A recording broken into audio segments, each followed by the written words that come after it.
जय हिंद दोस्तों, कैसे हैं आप सब। ट्रैवलर्स अड्डा में आप लोगों का स्वागत है। दोस्तों आज की इस वीडियो में बात करने वाले हैं हिमाचल प्रदेश की राजधानी शिमला की यात्रा के बारे में, और साथ में हम जानेंगे शिमला कब जाएं, कैसे जाएं, कहां रुकें, और साथ में शिमला घूमने का सही समय कौन सा होगा, और अंत में हम जानेंगे कि आपका पूरा शिमला घूमने का बजट क्या आएगा। इसलिए अंत तक वीडियो को जरूर देखें ताकि आपको शिमला घूमने में कोई परेशानी ना हो और साथ ही आपका बजट भी कम आए। दोस्तों शिमला हिल स्टेशन प्रसिद्ध है अपने खूबसूरत वादियों, snowfall, toy train, tourist spot, adventure activity और बर्फ से ढके हुए पहाड़ और भी बहुत सारे एक्टिविटी के लिए। चलिए दोस्तों वीडियो स्टार्ट करते हैं और जानते हैं शिमला के ट्रेवल के बारे में। सबसे पहले बात करते हैं कि शिमला में कैसे पहुंचना है। दोस्तों शिमला पहुंचने के हमारे लिए भारत के सभी मेजर यातायात सुविधाएं उपलब्ध हैं, जैसे हवाई जहाज, ट्रेन, बस सर्विस। अगर आप बाय ट्रेन जाना चाहते हैं तो मैं आपको बता दूं, शिमला ट्रेन के माध्यम से पहुंचना सबसे पहले आपको चंडीगढ़ पहुंचना होगा। उसके बाद यहां से कालका रेलवे स्टेशन जो शिमला से 96 किलोमीटर की दूरी पर है, उसके लिए कालका से टॉय ट्रेन शिमला के लिए चलती है। यदि टॉय ट्रेन से सफर करते हैं तो आपको वहां पे बहुत ही अच्छे सीन देखने को मिलेंगे, क्योंकि 350 से ज्यादा टनल है वहां पर, और साथ ही झरने, वहां के पेड़ पौधे, बर्फ इत्यादि भी देखने को मिलेंगे। तो आपको यहाँ पे काफी आनंद आएगा टॉय ट्रेन के माध्यम से।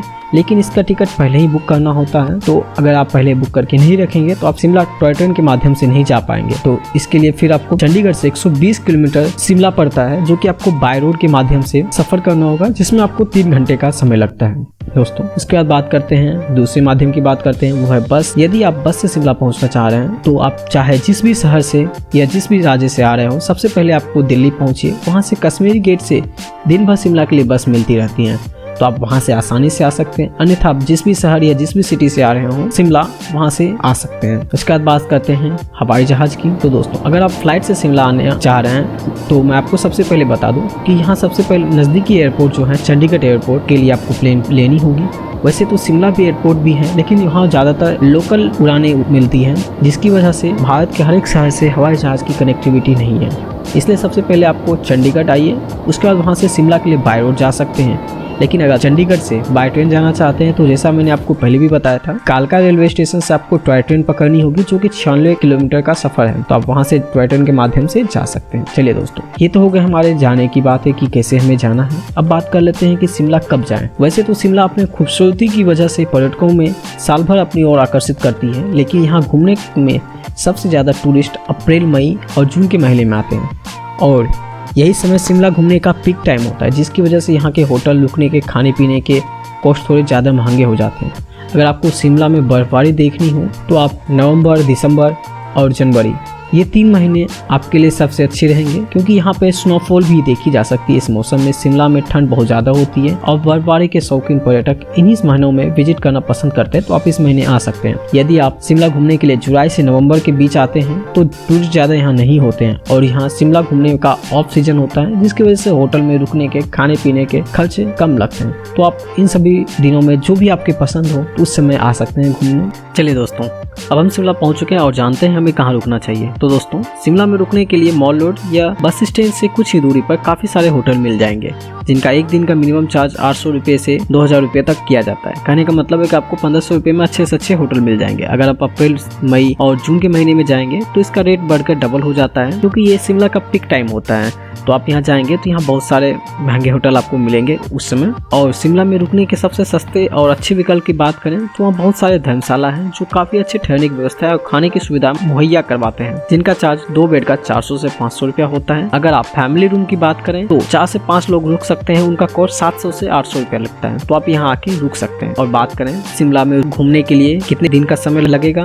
तो मैं आपको बता दूं, शिमला में 2 दिन आप रुककर सभी जगहों को अच्छी तरह से घूम लेंगे। पहले दिन आप शिमला पहुंचने के बाद कुफरी जा सकते हैं, जो कि शिमला से 13 किलोमीटर की दूरी पर स्थित है। वहां जाएं, बर्फीले पहाड़ में होने वाले एडवेंचर एक्टिविटी का लाभ उठाएं। चाहे तो कुफरी के कैंप में आप रुक सकते हैं, अन्यथा वापस आप होटल में आके रुक सकते हैं, या फिर आप जो धर्मशाला लिए हैं वहाँ के रुक सकते हैं। और दूसरे दिन की बात करें तो आप शिमला के टूरिस्ट के अन्य प्लेसेस विजिट कर सकते हैं, जो एक दिन में सभी लोकल साइट को सीन कर सकते हैं। यहाँ अच्छी जगहों आसानी से घूम लेंगे, क्योंकि सभी जगहें लगभग 10 से 15 किलोमीटर के अंदर ही है। तो दोस्तों अब बात करते हैं कि शिमला में घूमने के साधन क्या होंगे। मैं आपको बता दूं, शिमला घूमने के हमारे पास 3 बड़े विकल्प हैं। जो कि पहले विकल्प की बात करें तो अगर आप 2 से अधिक लोग हैं तो एक कार किराए पर बुक कर सकते हैं, जिनका किराया 1500 रुपया प्रतिदिन का किया जाता जाता है। और दूसरे विकल्प की बात करें तो आप बाइक ले सकते हैं। उसे लेने के लिए तो आपको वहीं बस स्टैंड, रेलवे स्टेशन या फिर मॉल रोड के आसपास आपको काफी सारे एजेंट मिल जाएंगे जहां से आपको बाइक मिल जाएगी। बाइक के लिए आपको ओरिजिनल डॉक्यूमेंट लिया जाता है। जब आप बाइक वापस करते हैं तो वो डॉक्यूमेंट आपको सही सलामत लौटा दिया जाता है। इसका जो मिनिमम चार्ज होता है वो स्कूटी का होता है जिसका 500 रुपया होता है और अलग अलग बाइक के अलग अलग चार्ज निर्धारित किए रहते हैं। 2 व्हीलर में घूमने में शिमला का काफी ज्यादा अच्छा आनंद आता है। 2 लोग बाइक पे बैठ के आप आसानी से घूम सकते हैं। लेकिन हाँ, एक बात का ध्यान रखेंगे, बाइक उन्हीं लोगों को दिया जाता है जिनके पास ड्राइविंग लाइसेंस हो,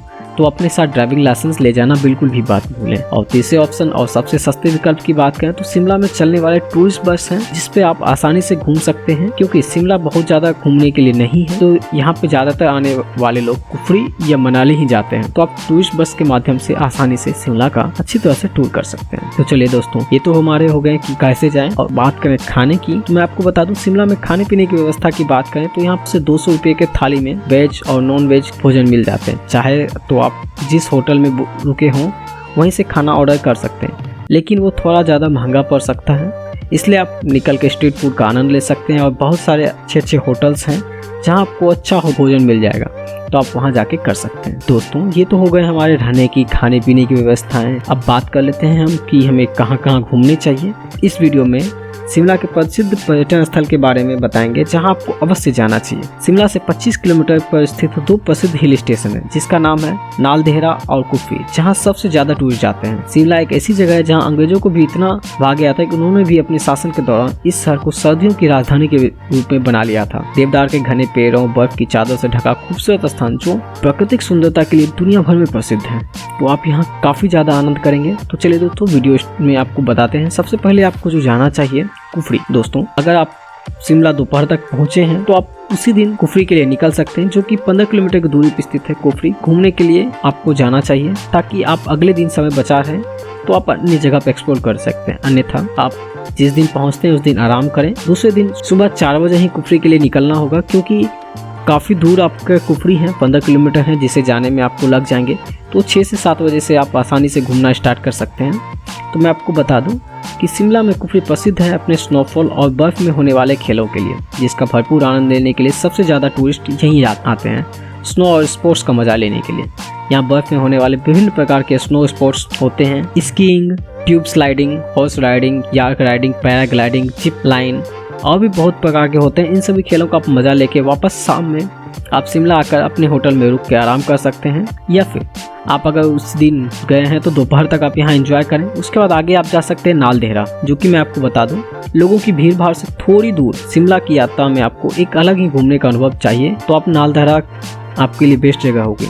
ये जगह फेमस है अपने गोल्फ कोर्स के लिए, जो इसे खास बनाती है वो है ये है कि भारत के सबसे पुराने गोल्फ कोर्स हैं। अपने बहुत ही खूबसूरत प्रकृति नज़ारों और परफेक्ट लोकेशन शिमला के इस जगह को परफेक्ट वीकेंड लोकेशन बनाती है। आप अपने फैमिली के साथ यहाँ घूमने आ सकते हैं। चाहे तो आप यहाँ घुड़सवारी का मजा भी ले सकते हैं, बहुत सस्ते दाम पर आपको हॉर्स राइडिंग का मजा लेना है, यहाँ का अनुभव यहाँ मिल जाएगा। उसके बाद बात करें तीसरे स्थान की तो आप जा सकते हैं हिमाचल स्टेट म्यूजियम। यदि आपको पुराने ज़माने में उपयोग किए जाने वाले वस्तुओं के बारे में की रुचि है तो आप जरूर यहाँ जाएं हिमाचल स्टेट म्यूजियम में। यहाँ पे प्राचीन पहाड़ी सभ्यता और उनके रहन सहन के बारे में अच्छे तरह के कलाकृतियाँ और पेंटिंग के माध्यम से आप यहाँ जान पाएंगे, देख पाएंगे, फोटो ले सकते हैं। उसके बाद यहाँ घूमने के बाद आप निकले अगले स्थान की तरफ, जो कि है Himalayan bird park. Bird watching के शौकीन लोगों के लिए यहाँ सैकड़ों प्रजातियों के पक्षियों का बसेरा है। यहाँ पर आप देसी और विदेशी पक्षियों को भी देख पाएंगे, जो कि आप इससे पहले कभी नहीं देखे होंगे। तो आप यहाँ जरूर जाएं, पक्षियों को देखें, फोटो ले सकते हैं, आनंद करें। उसके बाद आप घूम सकते हैं शिमला के टॉय ट्रेन में। अगर आप शिमला जाने की प्लानिंग कर रहे हैं तो आप यहाँ टॉय ट्रेन का एंजॉय करना बिल्कुल भी मिस ना करें, क्योंकि पहाड़ों की बर्फीली वादियों, झरने और 350 से भी आधी टनल के बीच से सफ़र करने का आनंद आपको ट्रेन में काफ़ी सुंदर और प्राकृतिक काबू कराएंगे, जिसे आप आते वक्त ही आप घूम सकते हैं। उसके बाद आप घूमने निकले तो अगले स्थान की तरफ बाबा रेल म्यूजियम। यदि आपको हैरत अंगेज करने वाली पुरानी टेक्नोलॉजी के बारे में जानना है तो आप एक बार यहाँ जरूर विजिट करें, क्योंकि यहाँ पर भारत की पुरानी रेलगाड़ियों के बारे में जानकारी मिलेगी, किस प्रकार की पहले की तकनीक हुआ करती थी और वहाँ सतह में टनल वगैरह कैसे बनाई जाती थी। इन सभी चीज़ों के बारे में यहाँ जानने को आपको मिलेगा। यहाँ घूमने के बाद आप जा सकते हैं जाकू टेम्पल, जो कि शिमला का फेमस जाकू टेम्पल जो हनुमान जी को समर्पित है। ये मंदिर पहाड़ी के शिखर पर बना हुआ है। यहाँ तक पहुँचने के लिए रोपवे के द्वारा या पैदल के रास्ते से जाया जा सकता है। यदि आप रोपवे से जाते हैं तो इसका चार्ज 250 रुपये आने और जाने का लगेगा और साथ में खूबसूरत हरे भरे दृश्य देखने को मिल जाएंगे। बस शिमला के सबसे प्रसिद्ध मंदिरों में से एक जाकू टेम्पल है, जो कि पहाड़ों के ऊपर बना हुआ है, जहाँ से पहाड़ों की खूबसूरत बर्फीली पर्वत देख सकते हैं और फोटोग्राफी का मजा ले पाएंगे। मंदिर के परिसर में पहुँचने के बाद आपको यहाँ से जाने का मन नहीं करेगा, क्योंकि यहाँ से जो दृश्य बर्फीले पहाड़ों का दिखाई देता है वो पर्यटकों को मंत्रमुग्ध कर देगा। तो आप यहाँ जरूर जाएं, फोटोशूट करें, आनंद लें। उसके बाद आप रिज पे जा सकते हैं। शिमला में सबसे पॉपुलर टूरिस्ट प्लेस है द रिज, जहाँ पे पूरे शिमले की शांत हरियाली भरा वातावरण देखने को मिल जाएगा और साथ में अपने पार्टनर के साथ यदि आप हनीमून पे जा रहे हैं तो ये जगह आपको और भी ज़्यादा खूबसूरत बना देगी, क्योंकि यहाँ से खूबसूरत तस्वीरें खींच सकते हैं और ये मॉल रोड के पास ही पड़ता है। यदि आप होटल मॉल रोड के पास लिए हैं तो ये खूबसूरत जगह आप पैदल भी घूमने जा सकते हैं दोस्तों। उसके बाद जा सकते हैं आप मॉल रोड में। दोस्तों, पहाड़ी क्षेत्रों में अक्सर शहर के बाज़ारों को मॉल रोड कहा जाता है, जो कि शिमला में भी मॉल रोड काफ़ी मशहूर बाज़ार है, जहाँ से सर्दियों के कपड़े मिलते हैं। शिमला में आने वाले हर टूरिस्ट शहर के बीचों बीच स्थित मॉल रोड में शॉपिंग करने जरूर जाते हैं और अपने साथ यहाँ की यादों को समेटते हुए अपने चाहने वालों के लिए लकड़ियों के गिफ्ट के आइटम, सर्दियों के अच्छे कपड़े ले जाते हैं। तो आप भी जरूर जाएं, शॉपिंग करें, शॉपिंग का आनंद लें।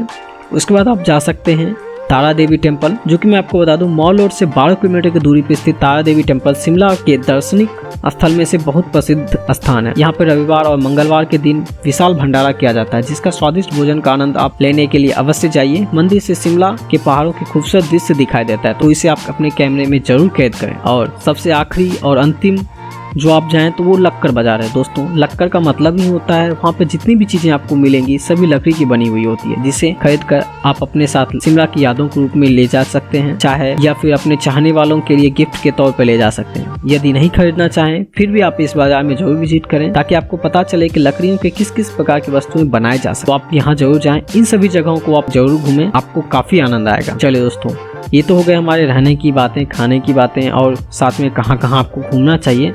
अब बात करते हैं कि हमें शिमला कब जाना चाहिए। वैसे तो शिमला अपने खूबसूरती की वजह से पर्यटकों को साल भर अपनी तरफ आकर्षित करती है, लेकिन यहाँ घूमने सबसे ज़्यादा टूरिस्ट अप्रैल, मई और जून के महीने में जाते हैं और यही शिमला में घूमने का पीक टाइम होता है, जिसकी वजह से यहाँ के होटल में रुकने की खाने की व्यवस्थाएं थोड़ी महंगी हो जाती है। अगर आपको शिमला में बर्फबारी देखने का है, स्नोफॉल देखने का आनंद लेना चाहते हैं, तो आप दिसंबर और जनवरी के समय में जा सकते हैं। ये बहुत अच्छा रहेगा, क्योंकि यहाँ पे उस समय स्नोफॉल भी देखी जा सकती है। इस मौसम में शिमला में ठंड बहुत ज़्यादा होती है और बर्फबारी के शौकीन पर्यटक इन्हीं महीनों में विजिट करना पसंद करते हैं, तो आप यहाँ जा सकते हैं।